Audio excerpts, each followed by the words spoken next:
think we did a great job of passing the ball and finding open people. I mean, Angus had a good game in the post, and Ahmad, I mean, he couldn't miss. So it's real easy to pass to those guys like that when they're hot.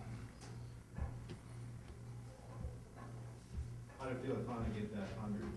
I know it's flirting with that last game. I mean, did you see the reaction on the bench? We were ecstatic. You know, I think as much as for us making 100, as much as our teammate CJ, you know, he's a walk-on, he puts in work every day.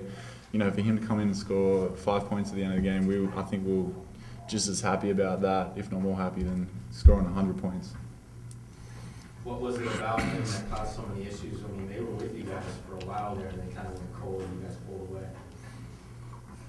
Coach said we had a stretch where we stopped them a bunch of times and we were able to score. You know, at first our shots were just bailing us out, he said, but then there was a stretch where we got a couple stops and capitalized on it. So I think it was like maybe the middle of the second half.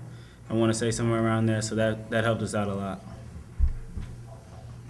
Do you think you were able to wear them down a little bit? You got, you know, everybody contributed this win tonight, and they didn't quite have the depth.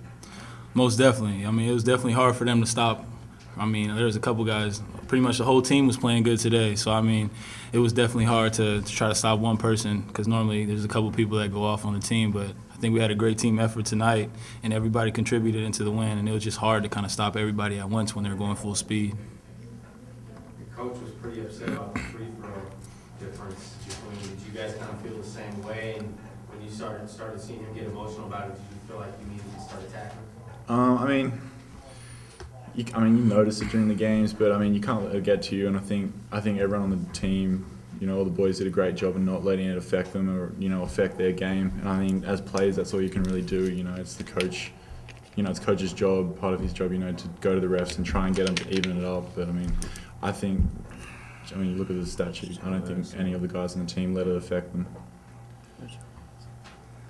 What did wins like this do for you guys? Obviously, in that middle stretch there, second half, it seemed like every time you got to that 10, 12-point lead, they came right back with a basket, but eventually you guys were able to wear them down and pull away.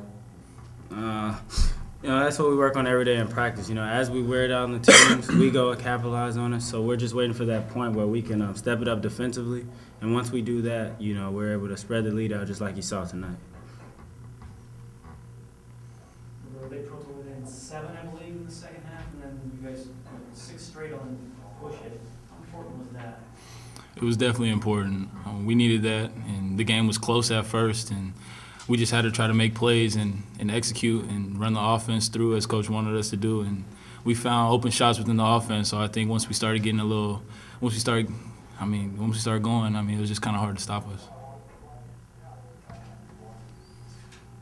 One more non-conference game left. The importance of finishing that out, heading into the conference. Yeah, I think it's really, really important that we get this road win. You know, we've only had one, I guess, real road game against Taos, and the other two are kind of at a neutral venue. So I think for us to get one more road game under our belt before conference play starts is going to be big for us. And you know, if we can come away with a win, you know, and keep the streak going into conference play, you know, it's just basketball is a, you know, confidence, you know, role sort of game, so it'll be massive for us. That's good. Did you guys think you'd ever have a night where CJ Mitchell's your favorite player? I think most definitely. I mean, he works hard every day in practice, and I mean, you know, he might not play the minutes, but I mean, he does a great job of representing the other team's guards, and you know, I mean, I think he should be credited as much as, you know, the guys that are on the floor, as all our walk-ons for that matter, should be credited with, you know, putting in some part to the win. So.